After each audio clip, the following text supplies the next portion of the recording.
Are you looking for some YouTube channel hacks to help you grow your subscribers and get more views? Well, in this episode of the VI Show, we talked to a YouTube channel audit expert who's going to teach you just that. Travis of the channel Travis MCP is a tech expert and not only has grown his own YouTube channel, but also has helped hundreds of creators optimize theirs through his work at vidIQ. He and I will be sharing our process of auditing your channels and our own channels and sharing our hacks to help you grow your channel, get more views, get more subscribers, all that and more here on the VI Show coming up. This video is brought to you by vidIQ, the #1 Chrome extension for YouTubers looking for on-point data analysis, research resources, and enhanced video creator tools. Start getting more views in less time today by signing up for free at vidiq.com/influence. That's vidiq.com/influence. That's right. My name is Benji Travis and welcome to Video Influencers. We're helping build your influence, income, impact with online videos. Sean and I, we started this channel to help you crush it on YouTube. We're also the co-authors of YouTube Secrets, so make sure you pick up a copy. You can get it at Audible, Amazon, obviously. I love listening to the audiobook version of it. And today I'm excited because that's right, we're going to be talking about channel hacks, specifically going through the audit process as well. So Travis, welcome to the VI Show. So excited to be here. Thank you so much, Benji, for having me. And I can't wait to get into this and share some of the things that I've learned over the last couple of years. Absolutely. Yeah. And it's been a long time. You and I met at a VidCon. Oh no, we actually initially met we're at the same event in Seattle, right? Correct, and yeah. then obviously I saw you at some other events, but it's taken us a long time. So I'm excited because not only do you have your own successful YouTube channel, you've been able to audit a lot of channels. So tell us a little bit about yourself as well as your experience to get you to where you're at today, not only to crush it on YouTube, but to help other people optimize. Yeah, so early 2018, I decided to start a YouTube channel. Really wanted to get into tech. I'd always been kind of really excited about tech. And for me, I'm a research type of guy. I need to understand every little thing about something I'm interested in. So I found all the thought leaders in the industry as far as YouTube growth. So we're talking like Roberto Blake and Nick Nimmin, and of course, video influencers, Think Media, all the things to kind of understand, like, what am I supposed to do to grow? And I would spend hours a day for the first 6 or 7 months that I was on YouTube, every single day, Monday through Sunday, a couple of hours every single day, just taking in all of the information, making notes, trying to understand how things worked. I made a lot of sacrifices along that way, but I became kind of this mini guru amongst my friends who were also small creators at the time, and they would come to me and ask questions. Well, as that time went on, I would use some of those techniques for my channel growth. I eventually came across an opening at vidIQ that seemed perfect for me, so I dropped in. They liked me. I joined, and then shortly thereafter became a part of the auditing team and started the YouTube coaching program that we have over at vidIQ. And it's been an incredible ride ever since. I've coached and audited channels anywhere between 20 subscribers all the way up to 5.5 million, and I've seen Awesome. a lot. Yeah, I'm sure you've seen a lot of good things, but also a lot of bad things. And before we get into kind of the things that you look for first or that you would suggest to people in terms of hacks to optimize their channels, what are like some of the most basic mistakes initially that you see people making? Because one of the things that's interesting, everybody, is at vidIQ, the lines at the events for the channel audits is ridiculous. Sometimes you guys literally, like, you don't take break for hours, and I see people lined up as far as the eye can see, or as long as the hallway will allow. But you see a lot of mistakes. What would be like just some of the basic mistakes you see people making, whether they're a beginner or a seasoned YouTuber? Yeah, the one that everyone makes from like beginner to season, which we're going to go into later on, is a lack of homepage optimization. And we'll get into that later as to why that's so important, but it's very important. But the other one that, is so basic and so many people will hear time and time again by all the different, leaders in this industry, is the fact that they're waiting till the last second to think about how to package their video when it's literally the most important thing. Yes. If you don't know how to package your video, you actually don't even know how to shoot your video. I would argue that you should already know your title and thumbnail before you ever pick up the camera. Absolutely. And, you know, I just shot a video recently. In fact, I'm pulling it up right now. You can actually show the audience here. So when I do a video, I literally have it all worded out. Like, so I was teaching guacamole, and normally I even have different title ideas, but I have the ingredients and I write it out as I'm like talking. So I didn't quite finish it here. But the reason I show that is I do that for every single video. I do not hit that record button until I prepare not only what I'm going to be saying, but what I think the title is going to be. Usually at the bottom of my docs, I'll have screenshots of other people's thumbnails, because if you're shooting something, you also want to capture that thumbnail. Like, the great YouTubers are weirdly thinking about thumbnail as they're recording something, right? Whether they do it after the shoot or during the shoot. So I think that's a great takeaway already. Anything else you'd add to that? I mean, like, what do you do like before you're gonna get started shooting to optimize your stuff?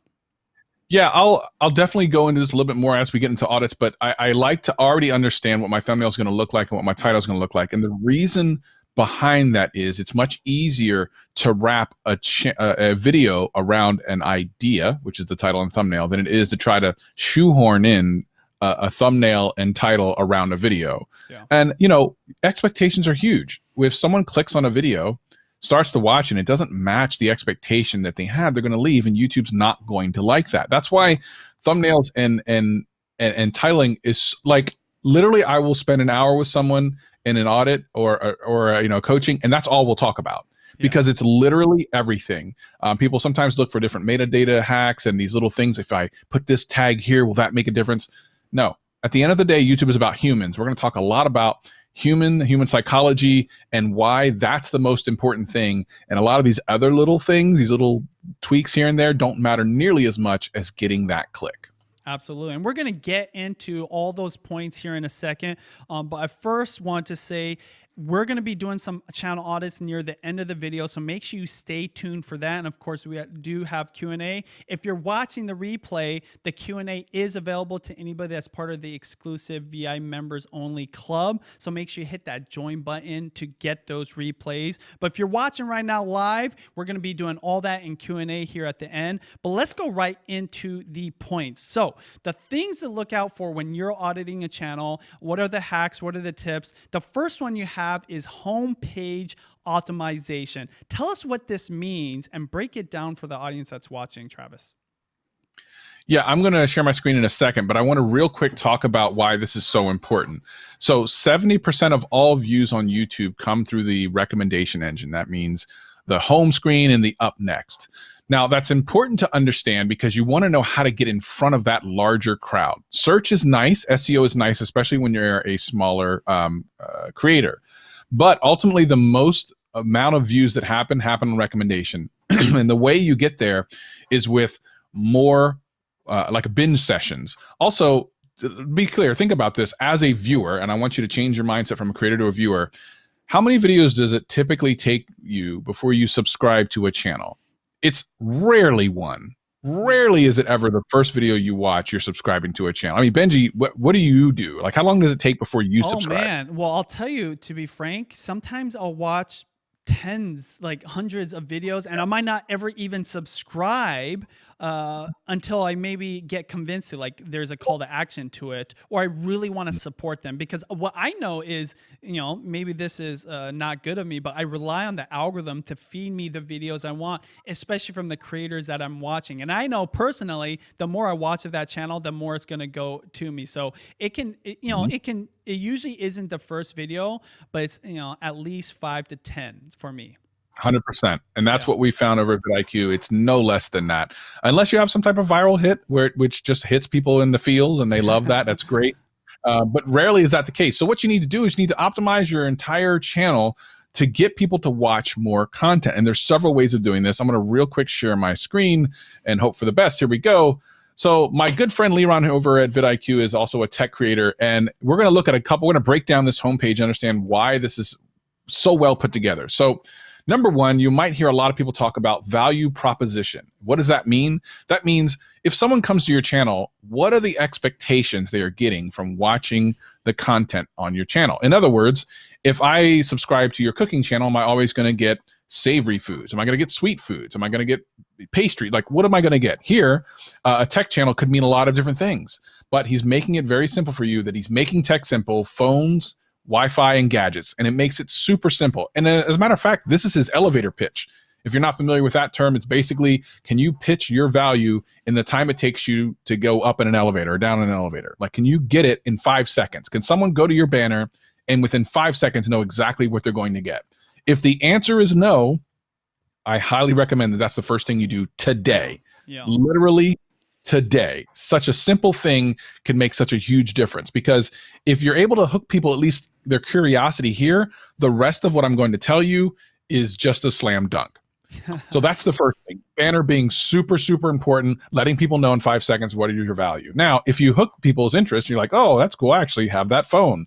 Scrolling down, Leron does something a little bit different with his video here, but I like to do a trailer. Now, let's talk a little bit about how people end up on your homepage in the first place. So let's say, for example, like we talked about before, someone came across your video on their YouTube home screen. They don't know who you are. They click a video, they watch it, and they like it. As we talked about before, they're probably not going to subscribe on that first video. What they're going to do is click your name at the bottom of that video, and it's going to take them here. So we already know that that person is not a subscriber, and we also know that they're curious about your channel. They don't necessarily want to come here to subscribe to you. They want to know, what are they going to get if they watch more?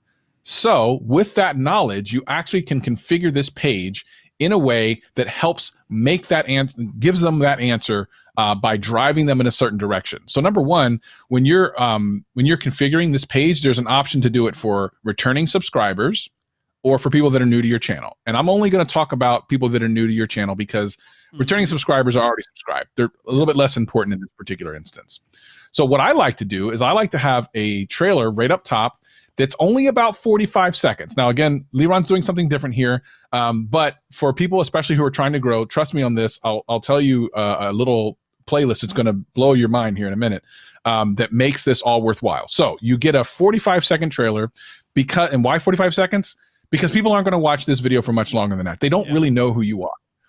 But you want to get them at the very beginning. So at the very beginning of your trailer, hey, welcome to my channel. My name is so-and-so, and here I do blah, whatever the case is. Now, if you think about it, this thing automatically plays when you load this page up.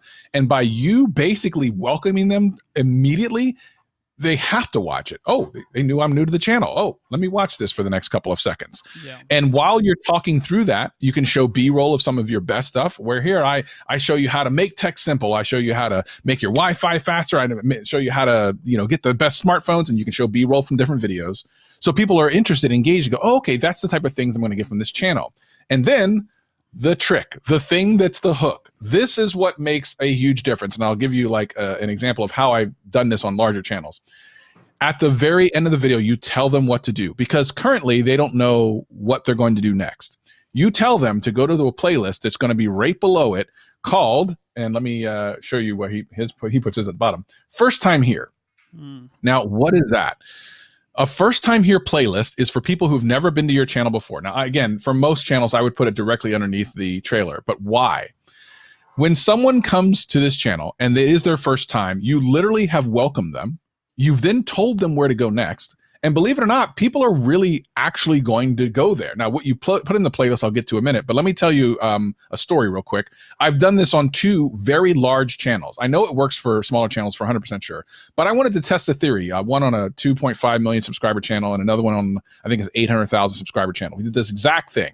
We literally changed our homepage to have the trailer like I talked about and the playlist right below. Their #1 viewed playlist on both these channels is now that playlist. Period. End of story. It crushes all the other playlists they've ever had on their channel. It gives them more subscribers. It gives them more watch time, because we have made a path for a new viewer in your channel. Now, another thing is, if they watch a couple of these videos, they're more likely to subscribe, right? We want to get them watching more videos. And the other cool thing is, if they watched a video to come here, they watch part of the trailer, and they watch even one video of that playlist, the new to here playlist, guess where you show up next time they log into YouTube? On their homepage. Right at the top too, right? Exactly. Yeah. Because you've watched multiple videos, YouTube takes that as a good sign. And then Here's the next thing. If you have a good thumbnail and they click on that, now YouTube has a lot of information about that viewer. And now it can find other viewers on YouTube with similar watch histories, because that's how recommendation works, and start sharing those videos out to those people as a test. Can I ask a question real quick, Travis? Yeah. Yeah. Yeah. This first time here, is that like a button you press like that it creates it, or do you create that playlist title and then you place the videos into that playlist? I'm glad you asked, because that's actually pretty critical. So the next thing I was going to say is, once we get the name of the playlist, the name, and then obviously we want to put some good SEO in the description, we have to figure out what videos to put in there. And that's kind of important. There's a couple of ways to do this. Now, I'm going to just straight up recommend that you have the vidIQ extension installed, because it makes it so much easier for you. If you have the extension installed, you can use the channel audit feature that is free and allows you to, it's a one-stop shop and tells you what videos are getting you the most subscribers, most watch time, most views. And those are a couple of the videos I would put in there because they are proven. In other words, we're using data decisions to put in the best performing videos. Now, if you're a newer channel and maybe you only have a couple of views per video, then my recommendation is this. If you are a how-to channel, put in some of your most basic stuff in that channel. Because if someone's new to, let's say, sewing, let's say you have a sewing channel and they've always wanted to sew, but they see these great, beautiful blankets and stuff you've made, it might be too intimidating. So you want to put very beginner-friendly stuff in that first time here playlist so that people can feel like they can accomplish something. And once they feel like they can do that, they're going to be much more likely to watch other videos that are on your channel. And then finally, you'll notice here, all of these are playlists. Most people don't even have their page set up like this, but you need this. Your page needs to be slice and diced like this, so that no matter what, when someone comes to your homepage, they 100% will watch at least one video. So many people have the default setup where it's just the latest uploads and that's it. Yeah. But the thing is, you have like 5 or 6 chances to win a click. If not, they leave. Here, we got like 20 or 30, and it's a numbers game. For sure. You know, playlists, I'd say playlists have always been really important, and especially when you're just starting out. Because the thing about YouTube, it's basically just a computer, an AI that's learning about you. And if you're a seasoned creator, you've been on it for years and putting up consistently the same type of content, it knows what you're all about. So it's easier for it to share your content with the right people. If you're just starting out, the playlist is like your way of gifting the right information to YouTube. So like it knows what videos should come next, right? Now, ultimately, YouTube's going to decide whatever is the best like the format. But if someone clicks on it, it just like starts that process, and that data is so important. And I know that here on Video Influencers, like the first thing we see, and I'll probably change it after this broadcast, is uploads, but we use playlists constantly. And you know, one of the things I love about the vidIQ tool, by the way, vidIQ is a tool that you can get for free. I would definitely recommend the paid version. Is it makes it really easy for you to remember to add your video to a playlist. So I completely agree. Is there anything else? Because I love the way you described it. First, you want to start with your banner, right? Because right off the bat, you want to capture people's attention. You want them to be able to tell what your videos are all about quickly, right? And then secondly is make sure you introduce yourself, like caption that, hey guys, thank you so much for coming to my channel. And then you tell them you have the B-roll, and then immediately you've got that playlist for the first time here, and then putting all those videos in order. Anything else you want to add? I think the biggest thing to look at whenever you're stepping back from your channel and trying to look at it as a visitor is it obvious what your value proposition is? Yeah. Will people understand what they're getting? Or are you doing a Fortnite video one time and then a baking video the next time, and then, you know, a hunting video the next time? What am I going to get if I subscribe to you? Think about it like this. There's an exchange going on. Yeah. They're exchanging their attention and time, which they will never get back, to watch one of your videos. Is it a fair exchange? And if not, they're probably not going to make that exchange. So, you know, if you're able to give real value to people, they'll be more than willing to give that subscriber that watch time for you. But you need to make it clear to them, what is it are they getting from your channel? Yeah, exactly. A great way I would describe it to somebody is like, say your favorite street food vendor is selling the bombest tacos ever, right? And you just love their tacos, and you've gone there for a couple weeks, and you're telling everybody about it. You're bringing people to eat lunch, and then one week they're not serving tacos. They're like selling hot dogs, right? Like how disappointed you would be. Now, most people don't think like disappointed when a video that a channel puts out is a little bit different, but it's not going to reinforce the fact that that's what that channel is all about. And remember, all those uploads ultimately is what's going back on your channel page, and that's what's going to reinforce what the topics that you cover are, or what kind of genre of video you're about. So no, this is awesome. I'm definitely going to do that first time viewer like playlist for sure. But the second thing you talk about is thumbnail research. Now, obviously, everybody knows thumbnail is important, but take us through your thumbnail research process and what you do to optimize for that visual. Yeah, thumbnails are really important for some niches more important than others. Like food, it's incredibly important. I know, as you know this, Benji, like it's make or break for food. Yes. I'm going to show you like why it's different for different things, but I'm going to tell you right now, the super hack for everything is to just go and watch Mr. Beast. He does it better than anybody. His team is remarkable, and everything that he does is very intentional. So let me real quick just break down some of these thumbnails just so you understand, because some of them just look like fantastic and crazy. And you're like, oh, that's cool. But there's a lot going on here. Number one, Mr. Beast doesn't use a lot of text in most of his thumbnails, but when he does, it's context. It's contextual. So let's take a look at a couple of these before we do some of the research. So for example, I spent 24 hours in a doomsday bunker. Top secret, there's the bunker, so it looks kind of ominous. You have built the world's largest Lego tower. There's the Legos. And the thing is, you have no idea, like, well, how tall can this be? 10 million Legos. My goodness, there's the context, right? How big is that? Does he need text here? No, there's a question mark. Would you rather have $100,000 or a mystery? There's the mystery. So he's able to mix in the title and thumbnail into a story, and does it so excellently that it slips right by most people. But if you actually dive into this, look, gave my credit card to random people. The credit card, you don't need text for this. This tells the story, and it's beautiful the way he does this. But let's take a look at how you would actually do research specific to your niche. So the one thing that I do want to caution people is, you will hear a lot of advice about thumbnails that is in general good, which is like, make sure you use appropriate colors, and if you have text, make sure it's readable. That's fine. But for the most part, you can't give the same exact advice for everyone's thumbnail. I'll give you an example. So let's say, for example, we want to do chocolate cake, a video about chocolate cake, a baking channel. I love chocolate cake. For the most part, what we're going to see is a lot of food, very little text, zoomed in. There's some exceptions here. But for the most part, this is what we're going to see. Please let me eat this right now, right? Ah, this is my friend, ASMR Mag UK. She's blown up over the last couple of months. So that would be the idea if you want to make a chocolate cake video. However, I would not want to give that same advice to a Bitcoin channel. A Bitcoin channel, their thumbnails look completely different. It's letters and colors and words and just a hot mess of just whatever, like just weird stuff. So the question is, what is the happy medium? Well, there really isn't one. What you need to do is, when you know what the subject is that you are going to make a video about, you need to see if you can find some trends. So let's see if we can find some trends on something. Let's say gardening. Why not? Gardening.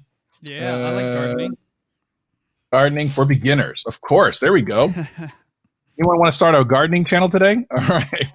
So we can see a couple of things. First of all, the one thing that stands out to me is all of these have green in them. Now, that makes sense because it's gardening, but could be completely overlooked by the fact that someone, if you scroll down far enough, you'll find some that don't have green. I guarantee it. Like, what is the red in the, see, this is exactly what I'm talking about. So you want to make sure that if you are going for something like gardening for beginners, you're trying to actually rank for that, that you look for trends. So for example, There's a little bit of a zoom in there. You can see the garden in the back. You can see someone digging into the garden. You can see like a kind of almost like a before and after type deal going on there. So any of these should work. And the reason why I use search for this is because this is where the videos that have proven themselves lie. This is where they stay.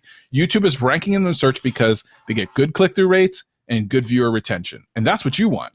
So if humans are used to seeing this style of thumbnail, they're more likely to click on it because it's the top performing videos. So you want to make sure that when you're doing whatever your video is, if it's Fortnite, there we go. For beginners, why not? We'll do beginners for everything. That you're understanding that sometimes text is the thing you need to have in your thumbnail. And then sometimes for other things, like I said, cake, it isn't. But you need to understand what people are clicking on. And this is what people are clicking on. And YouTube is literally telling you. All you have to do is go to search. Having said that, there are some techniques where you have multiple thumbnails for a video. And I recommend having at least 2 for every video that you upload, because you might think that orange banner works great in a thumbnail, and come to find out that a green banner would have been better. And it's better to have one you can flip out if your click-through rate isn't doing well. You know, you get the top 10 when you release a video. If it's near the bottom, try flipping out the thumbnail. Sometimes that makes a difference. I've had a video go from 9 to 2 in 48 hours by changing the thumbnail and nothing else. So definitely do the research ahead of time. Yeah, I love that you mentioned you change the thumbnail. And obviously, it's something that I feel any YouTube expert or anybody that's trying to help you grow your channel talks about. But you have to realize that, let's just take the Mr. Beast example. He has like a team that's like dedicated to it. I've seen the photo shoots that he has, and it's almost like a photo shoot in itself, separate from the video, just for the thumbnail, because he knows how important it is. It's like, what do you call it? It's like a billboard on the street. Like, they know that it's got to be a perfect picture. And I actually want to use my screen here as an example. So, and how I actually do it in relation to vidIQ. So if you go show my screen right now, this is my channel, my food channel, and it's called Benjamin TV. I just realized I probably need to change my banner, but not optimized. But still, let's go to this lasagna video. This is a video I put up a few weeks ago. It's done pretty well, 122,000 views, and it's in a niche that's really competitive, right? And so I've been working on this recipe, number one, for a while, but as you can see, it looks delicious, okay? But let me show you how I got the thumbnail that I believe ranked. In fact, let's just see if it still ranks. Lasagna recipe. Okay, boom, it's 3rd, right? And the reason it ranks is because of this. When I went to go upload it, I did the title, I had the description and everything, and I uploaded the thumbnail. I use this tool right here literally every time. I'm sure you've used it, if not use it all the time, Travis. Compare thumbnail in search results, okay? This lets you see, and let's see, lasagna recipe. This lets you see what your thumbnail is going to look like against the best, not only videos, but thumbnails out there. Food Wishes, OG in the food space, Stay-at-Home Chef, not that familiar, but obviously 4.8 million views. It's a legit video. We got all these other channels. And what I do now is I'm like, okay, I need my thumbnail to look better than all of these. Now, I do watch their videos, but in the specific case of thumbnail, all I'm thinking about is this image, okay? And so the reason I bring that up is I just did a shoot for guacamole yesterday, and I'd say 1/3 of our time that we spent on this video was just to get the right picture for the thumbnail. And again, when I go to upload this video, I'm gonna put different versions of the thumbnail into this search tool. And again, that tool is offered to you through vidIQ. So this is why you definitely want to be downloading it and using it. Anything you want to add there, because I mean, we covered like a lot in terms of this one point, but I think it's really important. It's incredibly important, especially when it comes to food. Like, literally, you're tasting with your eyes on YouTube. Yes. When it comes to food. If you don't have a winner in the thumbnail for food, why would I click on it when I can see something that looks delicious? I want to be able to make this, so I'm definitely going to click it. So there are some niches that it's super, super, super important that the thumbnail probably takes more time than even the video. Now, to be clear, these aren't complicated thumbnails. They're just pictures. No, But no. to get that perfect image where it's sliced in half and it just looks beautiful and it just makes you want to eat it, like that can take a long time to get just the right picture. But like I said, there's some niches that live and die on the thumbnail, and you just have to figure out, is your niche one of those, or and can you get away with maybe something a little bit lesser? Go back to your screen real quick, and yeah, just leave it there. Just leave it. Don't move it. Mhm. That girl at the Yep. top, Natasha's Kitchen, right? She's in the thumbnail. Her cupcakes are there. Go ahead and scroll up a little bit, and notice that there's keep scrolling up, like higher. Oh, we're at the top. Oh, we're at the top. Oh, go down then. There's some other ones where there's a guy. See, that guy is in the thumbnail, right? Mhm. The reason I want to bring that up is most people see that and they think they need to do it. The reason I want to put this huge disclosure is those are established channels, and part of their brand is themselves. When you're first starting, I would suggest don't worry so much about putting you in the thing unless it makes sense for you to be there. So in food, I do believe that as a channel just starting out, you just want it all food. Okay, this is just my opinion, and don't let what other creators are doing kind of influence you, because remember, they already have subscribers, so their subscribers want to see their videos, and that's why some of them put themselves in there. Same with Mr. Beast. Now, if you're doing a video where it makes sense for you to be in there, like definitely, I want to know your thoughts, because I think that's the last thing before we move on to the third point that I want to talk about, because I do tell people learn from other people's thumbnails, but sometimes you have to put it into the context of where they're at. And if they have a huge influence, their thumbnail might slightly be different than what you would recommend to a complete beginner. Yeah, my friend and coworker Jeff from El Jefe Reviews is in the chat. He actually went back and forth with this on his own channel, and one of the things that he learned was that for him to be in the thumbnail wasn't as important to the people who came to his channel as maybe he thought initially. The click-through rate ended up being higher. He also found something which I thought was really interesting, that making his thumbnails black and white actually worked better for him as well, which I mean just blows my mind, but it's proven. So every niche is a little bit different. Try some things and you will find something that works for your channel consistently, and then stick with it. Now, be open to anything. Be open to things that you don't necessarily think are right, because ultimately you aren't making the video for you. I mean, a little bit for you, you're really making it for the viewers. Yeah. The last thing I wanted to say on this, I'm back to my lasagna recipe. So let's pull up my screen here. So notice my lasagna recipe, which is right there in the middle. It says lasagna against a black border. It's much different than everybody else's pictures. For the most part, people, and let me zoom in a little so you guys can see, most people take a slice and they take a picture of it, which, by the way, I took a picture of a slice and thought that was going to be my thumbnail.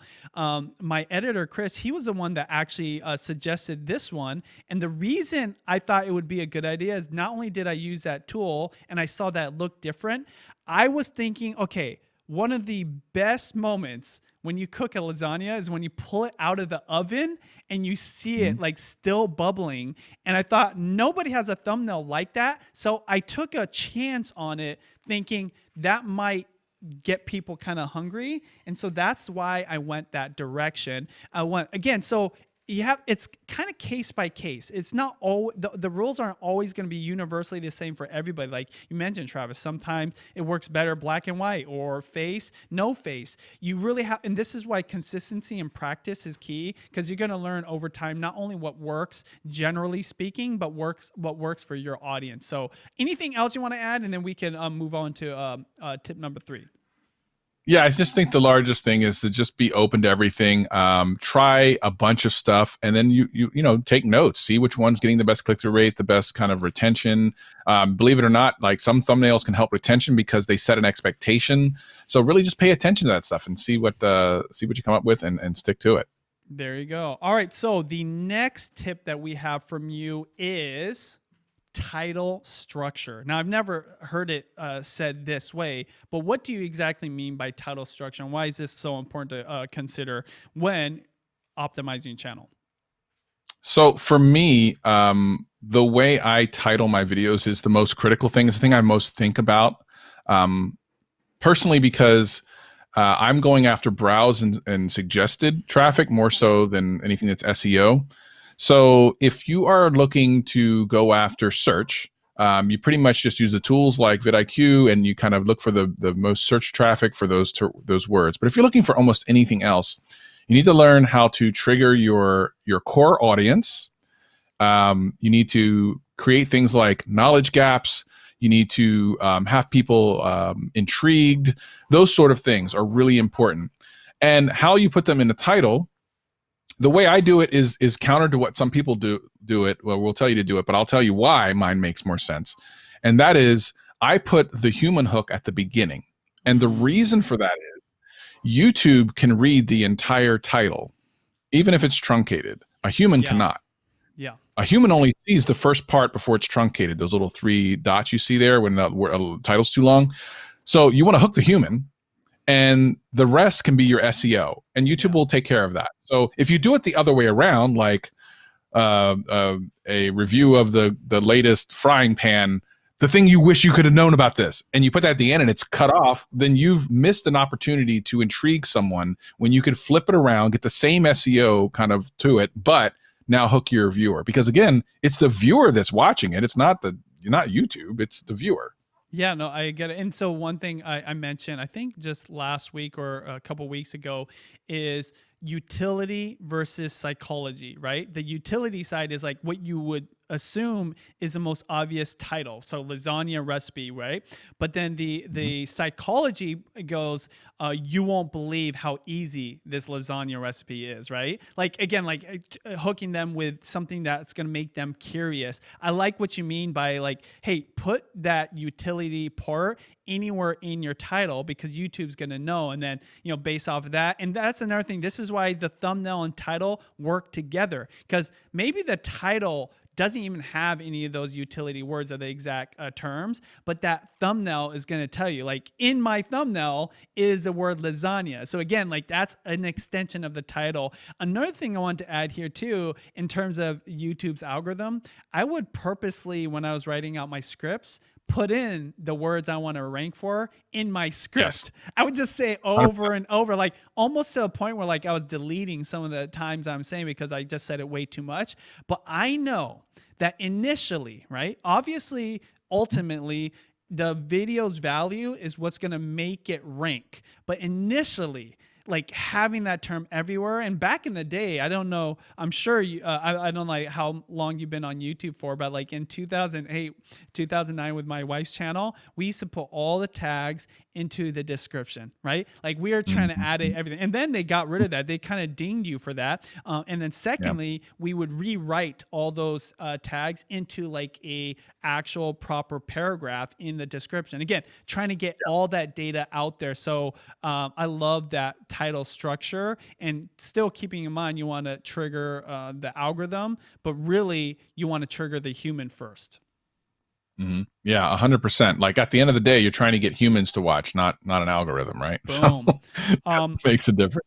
For sure. All right, we're going to move right along. I love everything. You guys, again, we're going to be doing a channel audit for you guys. We're going to be picking different channels a little bit later, so make sure you put what your channel's all about. The team is going to be picking them out, and then we're going to also be doing a Q&A. And remember, if you're watching the replay, that's exclusive for people watching live or people that are part of the members. So the fourth tip you've got is about page tips. So tell us about the about page. And I love that you're going to bring this up because most people don't even think about it. And in fact, I'm sure I'm one of those people. Sometimes I don't like optimize it. What are you doing on the about page to boost your channel's momentum? Yeah, so I'm going to have to ping Liron on this. I hate that he did this because he removed something, a cool thing. But let me real quick show you what an optimized about page. First of all, most people don't even think about this page, and most people don't have anything here. But let's look at an optimized page, and I'll explain to you why it actually is important. So a couple of things are going on. Number one, we want to tell the person what the channel's about. So let's take a look at this. Need to get faster Wi-Fi, need to get faster internet. Is your game lagging? Is your Zoom buffering? You're in the right place. So this does a couple of things. It tells the person what type of things they can expect. Now, of course, they may be able to figure it out, but let's just assume the banner isn't any good and there's no way to know what this channel is about. You've basically told them what your channel is about. Now, there's a couple of things going on here. Number one, he's using a bunch of the search terms that he wants to rank for. Oh, there you go. Now, why is this important? Because we did an experiment and we know YouTube indexes this page. How do we know that? Well, and I wish Lebron had not removed it, but I'll tell you what it was. He actually put in a letter number combination that was completely random that existed nowhere else on YouTube, just down here, just to see what would happen. And if you searched YouTube for it, the only result came up was his channel. Oh, crazy. So we know if YouTube knows where something that doesn't exist anywhere else on the internet is, then we know it knows where all this other stuff is. And what's important is YouTube can get enough information about your channel to understand that you should be ranked for a word that has nothing to do with your name. So Thai cooking, YouTube now knows that if you're into Thai cooking, it's like, forget about videos. I know that you're going to want this channel. And the reason it knows that is because enough people have watched her videos and her content that were looking for Thai cooking that it feels confident enough to just straight up say, check out this channel. Like, that's the ultimate SEO rank. Now, by the way, she does have a lot of subscribers, but I've seen this with channels with like 4,000 subscribers. They rank for different search terms. So you want to give YouTube as much information about your channel as possible. This is one way to do it. So that's the first thing. Also, you'll notice in this first paragraph, he doesn't even talk about himself.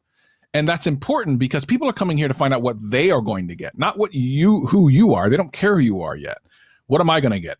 Yeah, my Zoom is buffering. Oh, you're going to tell me how to do that? That's awesome. Now I feel good about reading more to find out more about your channel. Now, what's interesting also is this does an additional two things. There's so much going on here. It qualifies and disqualifies viewers. Now, what I mean by that is it pre-qualifies people to know that, oh yeah, okay, he's going to talk about the Note 10. Well, I have a Note 10. I'm going to go watch a video, which means they're probably going to watch a little bit longer because you've already told them that this is one of the things you cover. So they feel more confident to watch a little bit longer, even if the hook at the beginning of the video doesn't get them. I know I'm going to learn about that. But just as importantly, it disqualifies people. And I love this. So if you're looking, for example, for a review about vacuum cleaners, and you come here, nothing about vacuum cleaners, I'm going to leave. That is a much better place for a person to leave than in a video. I would much rather them leave on the About page than to go through 5 of my videos, watch 10 seconds of each of them, and then leave. Does that make sense? Oh, so absolutely. Disqualifying them from this page is a much cleaner way of getting people who are qualified to watch your stuff versus people who are just going to pick and choose and then not even stick around. Just not good for your videos. So that's the first paragraph. Second paragraph is when he finally talks about himself. My name's Leron. I'm the techie guy. I make tech simple for everyone to understand. Value proposition, bang, boom, bam. There we go. So, and the rest of this is really great to answer questions you know. So he's basically talking about himself and why you should listen to him. And then, of course, the third paragraph is just a call to action. Before you buy next cell phone gadget or action cam, check out my hands-on reviews. Come back and watch my videos. So it's them at the top, and then himself, and then them. The viewer, himself, the viewer. And that is About page optimization. Wow. No, I'll say this. That is one of the best hacks if it actually does work. I actually put some like goofy word inside of my About page right now. Takes a couple of days. Yeah, of course. But I'm gonna just see if it works. But if it does work, but regardless, the points you give are great because ultimately, just like we were talking about the playlist before and creating what you think would make sense for your viewers and telling YouTube this is what makes sense and it helps them get that data. This is more data, right? The right kind of data rather than just saying just whatever people say. And I need to change my About page as well. But no, that's a great point. I've never heard anybody talk about. I haven't even heard Leron talk about. I've seen his broadcast. So he's so funny. He doesn't talk about it too much. And when I talked to him about it when he first started doing it, I'm like, what are you doing? He goes, well, I'm just checking this out. And then you do the search for that little thing. I don't know why he removed it. I'm gonna pluck him in his head. I don't know why he did that because I'm gonna put it on my page so I can start showing it again because it's amazing. Awesome. Hey, I'm already getting value. If you're getting value, hit that like button. Make sure you comment below what your best takeaway is so far. And remember, we're going to be doing channel audits very soon here. The next tip that you have that you want to share is new to channel home and pay. Oh, wait. New to channel home and page tips. So talk about that and what you mean. Yeah, so for the people that maybe maybe are just now joining us again, we did a little bit of homepage optimization earlier, and that is that playlist at the beginning where we get the trailer going, we shoot them right into the new to your first time here, new to your page playlist. One more time because I know a lot of people just joined the chat, so I want to go back over this. This is a playlist that you're making for people that are new to your channel, and the videos that you put in here are really critical to trying to get people converted into subscribers. I highly recommend you rewind and watch earlier in the live stream to kind of go into detail, but the 30,000 foot view of this is you're bringing someone in who is curious. They're window shopping your channel. What you want to do is convert them to watch more of your content. Thus, when they come back to YouTube, once you hit the homepage, they'll see more of your videos, which then get you into that recommendation engine. If you missed that, definitely make sure you check it out. We absolutely went over this like tremendously, so I hope that there was some value there for people that are watching. Oh, there's Leron. He's in chat. Oh, that's funny.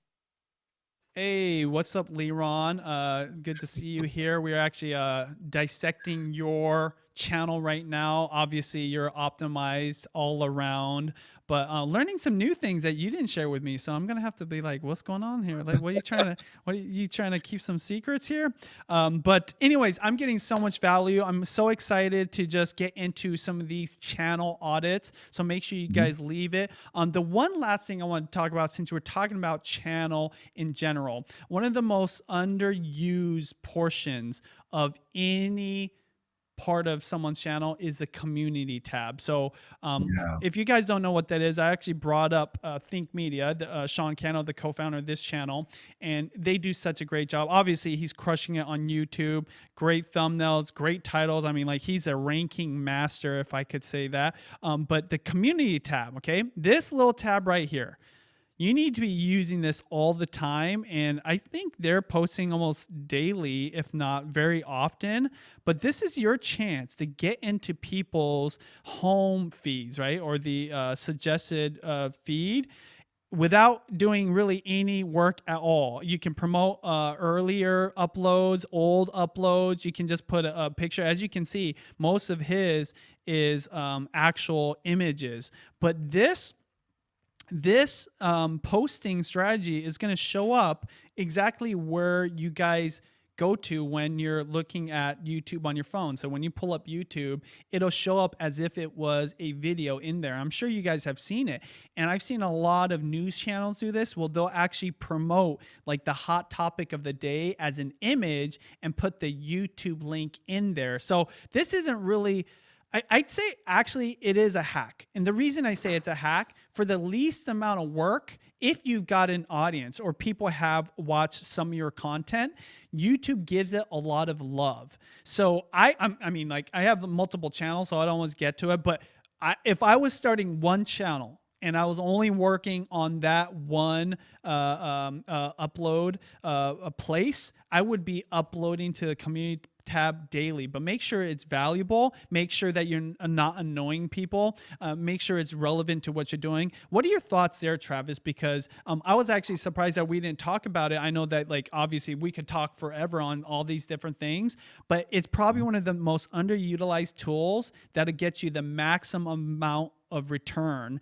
And for some reason, it's so discounted. You see a lot of celebrities using it these days. Yeah, the community tab and stories even now, as they start to give more kind of cool options for stories. For example, I don't know if you knew this, you can subscribe directly from stories now, which is interesting.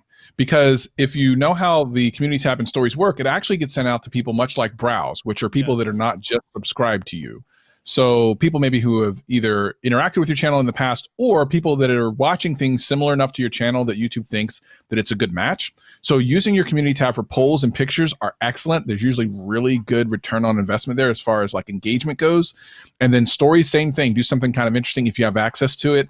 And it will automatically put a little subscribe if the person's not able to be subscribed. I tested it out. I was amazed that like a 30-second video got me 30 subscribers. And it's just crazy that you literally can do very little work and get something out of it. So absolutely always be in front of people. Community tab is amazing, super easy to use. Just post something every so often. Polls tend to be the best thing for engagement, I've noticed, with pictures very, very close second.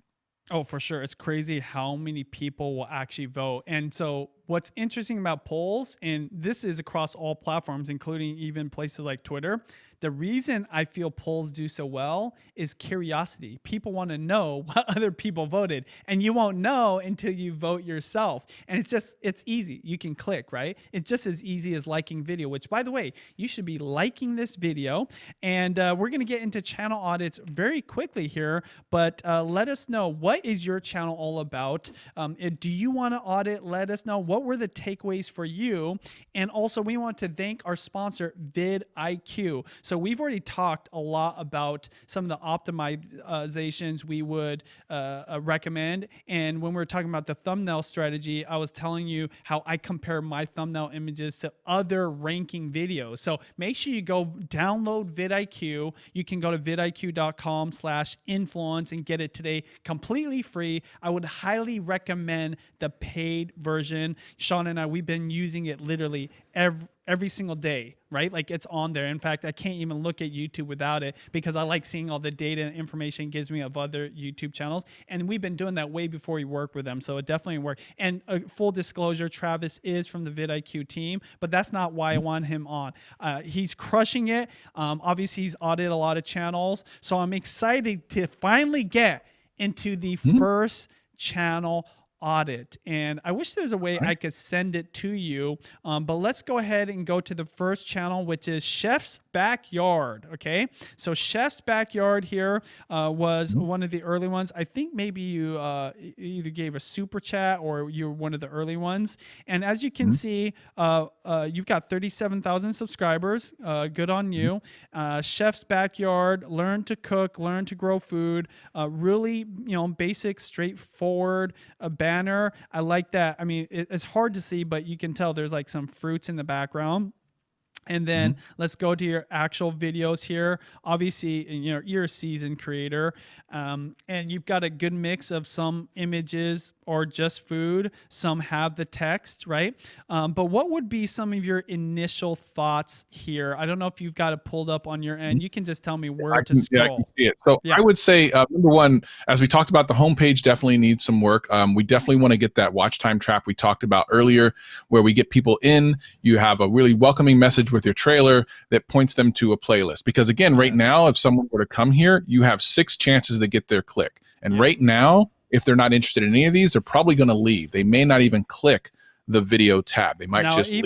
Even though I I don't think it's optimized as well, I am going to subscribe. But if you want to get more people to subscribe, definitely have that video. Okay, where do we want to go to next in terms of channel audit? So I want to talk real quick about the banner, because I feel like if you go to other food oriented channels that are doing really well, you're going to see more food than banner. Like, it's nice that we get to see the name of the channel, but we kind of already know that. I'm more interested in the food. What am I going to learn how to cook? What are you going to show me? Like, show some of your best foods there. Like, put some really cool zoomed in images and let me know by visual that I'm going to be really excited about learning how to make whatever it is. Like, look at these. The lasagna thing is killing me. I love lasagna. I want to see. I'm actually looking for a channel. Laura is a friend of mine. I want to see what they have on their banner. So, I mean, that's a great example, right? So obviously, she's in the middle.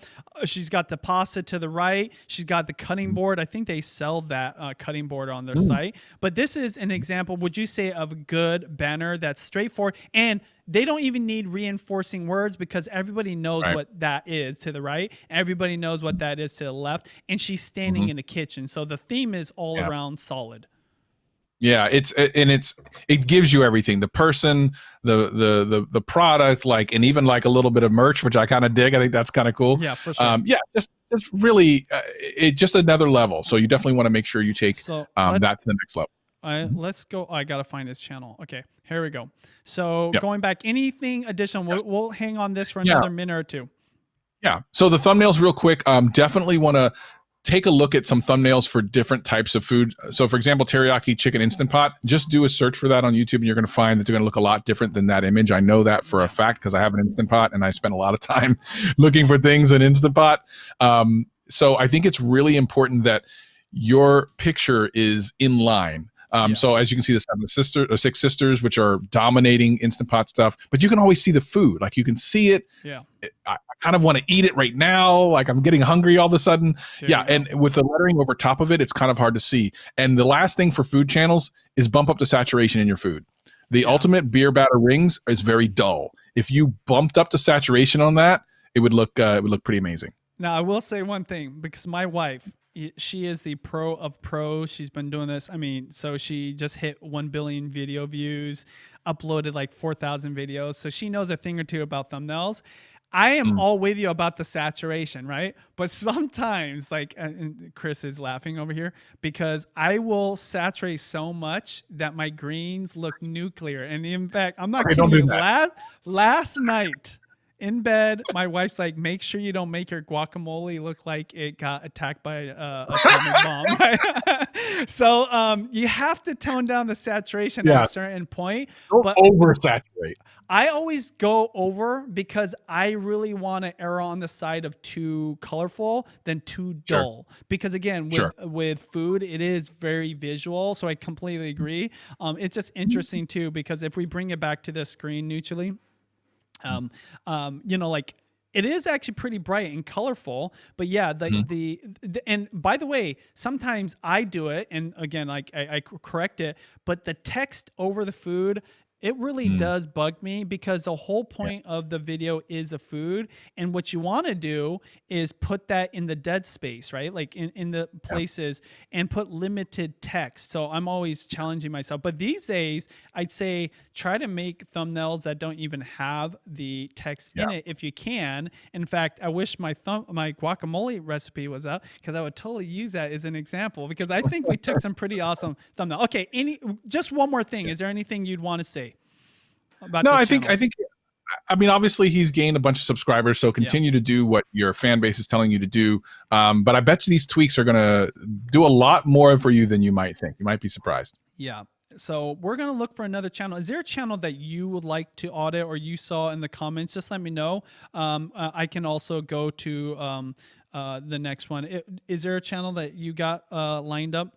But you know, one thing too, the reason I want to do this broadcast with Travis is because we want to also bring you through the process of how we audit channels, so that all of you watching can audit your own channel, right? Because I mean, like, you know, thousands, if not tens of thousands, will end up watching this, and we can't get to all those channels. And we want you guys to have that tool in your toolkit to be able to point out the mistakes you're making. You know, double down on what you're doing really well. So keep that in mind. Like, it's not just about seeing what other people do wrong or right. It's like, what should you be doing on your page, and understanding the basics there. So I'm gonna go down to the next one.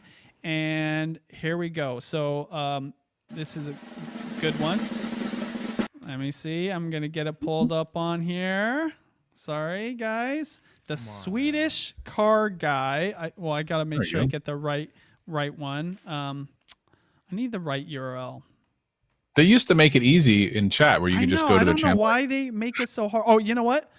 I'm tripping here. The team's got the link. Thank you, Carla. Oh. All right, cool. So we got the Swedish car guy here, and thank you so much. I wish I knew your name, but you're regular here on Video Influencers.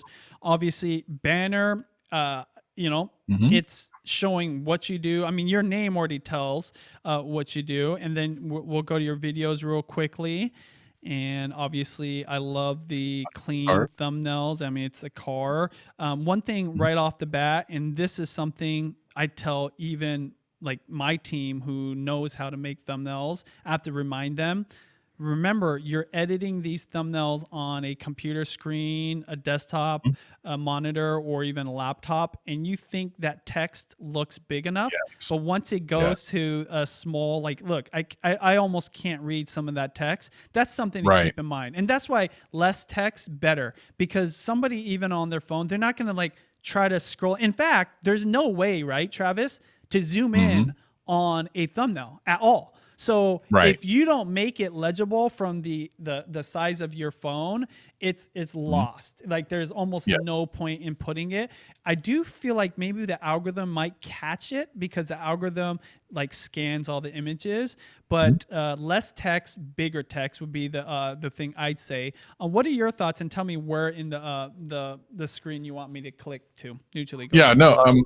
So I saw that there was if you scroll down a little ways, there was a car that was blue. The background was blue, and then the text was blue, and you almost couldn't read there. So like there on the left Oh where it yeah, says wheel yeah, reveal, right here. Yeah, I don't even know as wheel and I don't know what that other word is. I can't read it. yeah. So to So your here point, it's right there. Yeah, yeah, okay, tire tire reveal. reveal. Yeah, Yeah, unfortunately, the color choice of that last word is white would have been fine. yeah, But I mean, I do like the consistency of thumbnails. Like yes, you would know this channel based on the thumbnails, and there's something to be said about that. That is basically branding, which can yes. be really important because if you are not in your thumbnails, it is very easy for someone to accidentally scroll past you in either the sub feed or home feed and not even know that even if they love every single one of your videos, that it's not one of your videos. So this gives an interesting branding that people will know that it's probably one of his videos. Oh, I like that. I like that a lot. I want to make one more point before you move on to your next one. Mhm. I agree about the thumbnail. So I'm actually looking for a new ride right now, and so I just been doing research. And of course, like as I'm looking for videos to research, I'm paying attention to their thumbnails. Right? I've never seen somebody do this, and I think one of the best thumbnails here is this one. Funny enough, like on the same line as the one that you're critiquing. The yellow car against a Mhm. black background. Oh, It really fantastic. pops. Look at I the know views. that. Yeah, and then the look at the views. I mean, I didn't even see Mhm. that. So like that Mhm. makes sense. The title is really straightforward, but again, like what would make this like a killer video to a whole nother level? Delete all the white text, just blow up the Lexus IS 200 Mhm. review and get rid Yep. of like even, I mean, the SCG. I know that's probably your brand, but right now, let's see how many subscribers you got. 390. You're still in the beginning phase. Lean in on the utility, lean in on the simplicity before you start branding, in my opinion. And if you could replicate that with all your thumbnails minus some of these other things, look, it's already doing really well. In fact, I'm just going to click through because that's, and you know what's interesting too, even the way the video starts. Let's see Mhm. here. I don't know. Right to the point. Yeah, right to the point. No, like I thought the first image was him walking Was up the car. towards a car. Let's see right here, and like it's in a dark garage that has kind of like black background. So like it goes from thumbnail to like the thing that it reflects, right? Like what it looks Mhm. like. Anyways, what are your thoughts on that? Anything you would agree or disagree on? Yeah, I think you're entirely right. I like the value proposition. It's super easy to understand for this channel, which is another huge thing. It will pull you through sometimes the not as good thumbnails or titles if your value proposition is strong enough. You can see some channels on YouTube where their thumbnails are not great, but they're getting lots of views, but it's because it's very easy to understand what you're going to get out of that channel. And this channel is more the same.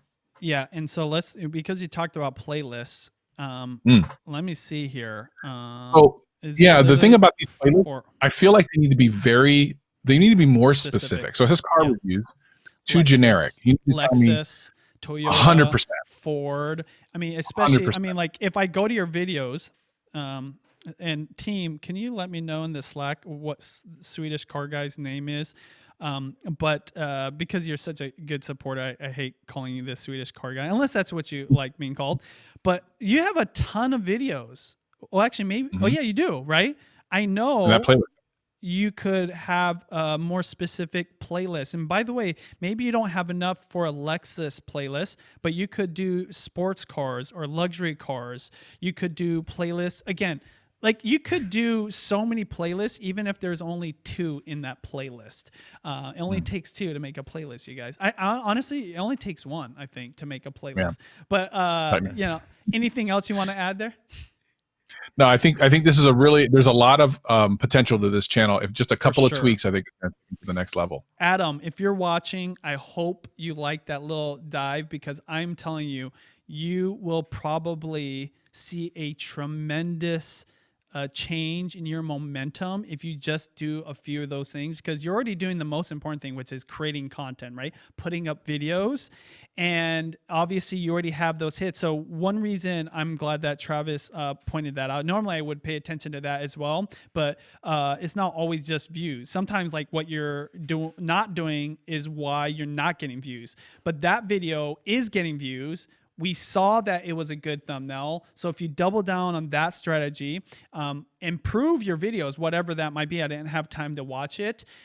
You could 10x everything. And so my one thing, I really do believe this, and I agree 100% with you, Travis.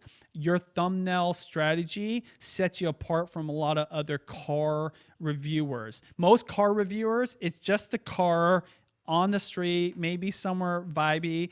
Sometimes it'll be the person. Doug DeMuro is a guy that he's like the king of car reviews. I think he just did a Turo and like rented them and then became like the king of them. But his is just really basic. But you don't want to mimic that. Like you want to go more contrasted, which your thumbnails are. So any last thoughts? I'm going to actually pick the next side as you're talking. And you can talk about whatever at this point. Yeah, no, again, for people that are watching, especially even if you're like new or whatever, the whole point of it is letting people know what your content's about, and the rest will work its way out. Of course, make sure your content's good, I guess. Probably a good thing. Oh, for sure. Here, I'm just looking for, yeah, I mean, that's really important. So before we get into the next channel, yeah, it doesn't matter how much you optimize your title and your thumbnail, right? If you trick people to get in, this is why clickbait doesn't work. If your video doesn't keep their attention, all that doesn't matter. And so that's why, even though we talked about, I think that's what's ironic about this whole VI show with having you on, Travis. We almost have not talked about at all the actual video itself, right? I mean, so like it's make sure it's like we should have disclosed that at the very beginning. So the next channel that we're gonna have and we're going to audit is where's that drum at? Where's that drum? Is Pixie Dust Traveler. So you've been on this show a few times. Thank you so much for supporting. I do believe you might be a member, but Pixie Dust Traveler, we're gonna take a look at your channel next. So here we go. Of course, the first thing we always look at is a homepage, right? And the banner. Follow our adventures as we travel and explore. So obviously, I'm assuming this is you right here to the right. And then this, actually, I don't know. Oh, yeah, this may be somebody that's related to you to the left. And I'm going to go down. Okay, so one thing I'm going to mention, I've already got expectations based off of what you said, okay? Follow our adventure as we travel and explore. So I hope that's what I see down below, okay? So that's why it's a process. I like that how you mentioned it, Travis, at the beginning. And so the first thing I see, you've got Myrtle Beach, and you are in different places. Now, the reason I even mention all this is because I've already seen your channel before, and you got chocolate chip cookies, which I love. And these are keto, very popular, right? But not necessarily about travel, okay? So this is, you know, I hope that you're hearing something right now. You've got one fall fun at the fair, which makes sense because you're going to the fair and that's food. So that's kind of like how you bridge it. And then, you know, as you go on, I mean, there's a variety of things happening with this channel. So what would be your first thoughts, like that you would want to share with Pixie Dust Traveler if she was sitting there at, you know, the vidIQ booth in like at an event? I would challenge Pixie Dust Traveler to come up with a better value proposition. So in other words, it's nice to say follow our adventures, but why don't you tell me something specific, like a couple traveling the world to expand their relationship, or something like looking for the best food anywhere, or looking for the best hotels to stay in. Like, be very specific. Give me something that I can really latch onto, because being too vague really serves nobody. Yeah. Saying that like I do this, Leron says this all the time. Every time you put the word "and" in something, you're diminishing it. So you could say I do travel vlogs and food and the upside down stuff. Like every time you add an and, you're taking away. So give me something really succinct. Tell me that you're going to show me some of the places I need to go next. Like, to me, that is a cool value proposition. Like, I'll definitely watch that. Or you're going to eat the foods that I'm going to want to eat next. Like, really hook me in. So be aggressive with that kind of strategy. And then same thing in all your videos.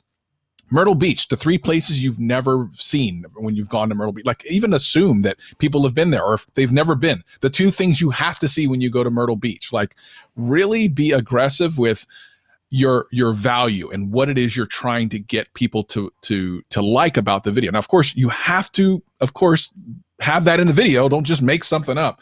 But as long as it's in there, make sure you're getting people to come in and wrap your value around that. So Savannah Food Tour, that sounds cool. But what about like a drink from Savannah that I never thought I would ever have, or something like the world's tastiest drink is in Savannah, or there's a good one, best things I packed and packing tips, which is great, but packing tips for what? For like putting stuff away or for traveling? Like, be real specific and real aggressive. And one last thing, and Benji mentioned this, and this is really important.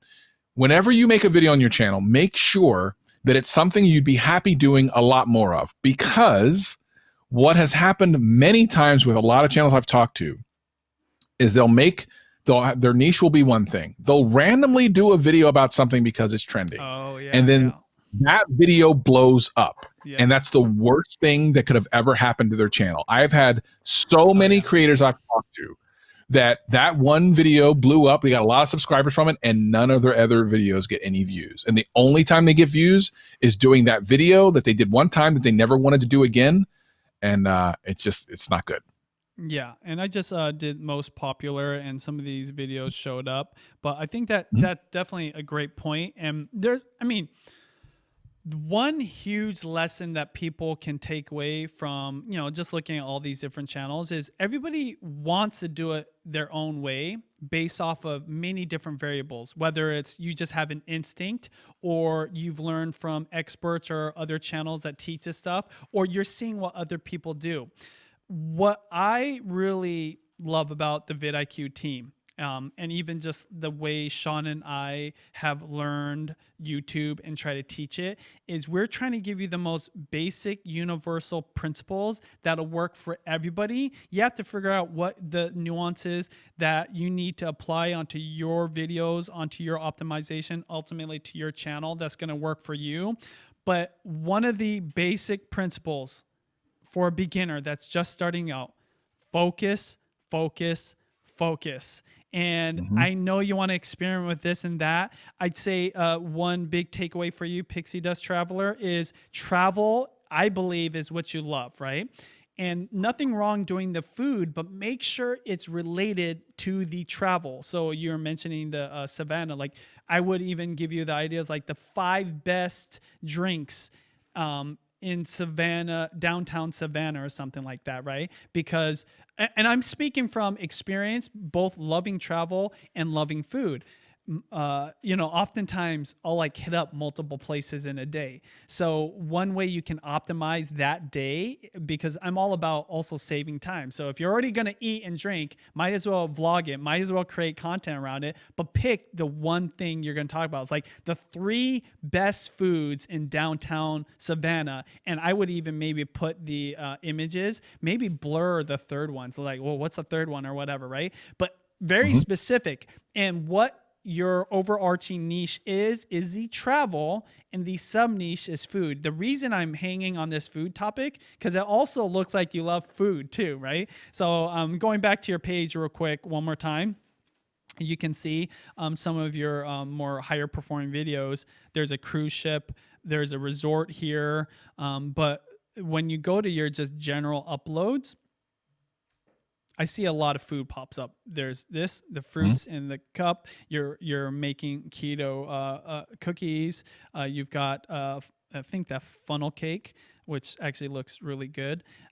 You love food, obviously, right? So That's what, and I know that right now is not a great time for travel, but you got to put up uploads, right? And I have a friend who was a travel vlogger, Mikey Bustos, and traveled all the time. And obviously, and they live in the Philippines, so like lockdown is on a whole nother level there, so they can't go to different countries. And what he's been doing is my 5 favorite things about this place. So no excuses from him. Like he's putting up content. You can also do this as a travel vlogger right now if you can't travel and use stock footage. I don't know what the rules are with using other people's travel videos. Like maybe you could say like the 5 best travel vlogs of this city and like you show their videos. I don't know what's allowed. What are your thoughts on that and just any last takeaways for Pixie Dust Traveler? So for Pixie Dust, I mean, if she really likes food and travel, do a travel food channel. Like Yes. literally, that's a thing. You Yeah. literally can go around to places and there's so many very popular food traveling channels out there. It You doesn't can combine have to be those. travel and food. It's a travel Right. food channel, right? I like that Exactly. whole and. I never thought of that as well. So we're going to be auditing 1 or 2 more channels, and we're going to be doing Q&A. But this is basically the end of this portion. If you guys are getting value, hit that like button. Of course, make sure you subscribe. Please check out Travis's channel. He's done all kinds of tech going on. I know he's part of the vidIQ team, but Travis, tell us a little bit about your channel before we end this part and go to the Q&A so that people know where to find you. Yeah, you can find me every Tuesday live streaming on vidIQ as we do channel audits over there. If you're ever interested in getting that done, you can go over to vidIQ here on YouTube. My personal channel is Travis MCP. I do tech reviews mostly on mobile, so I wouldn't mind seeing you over there as well.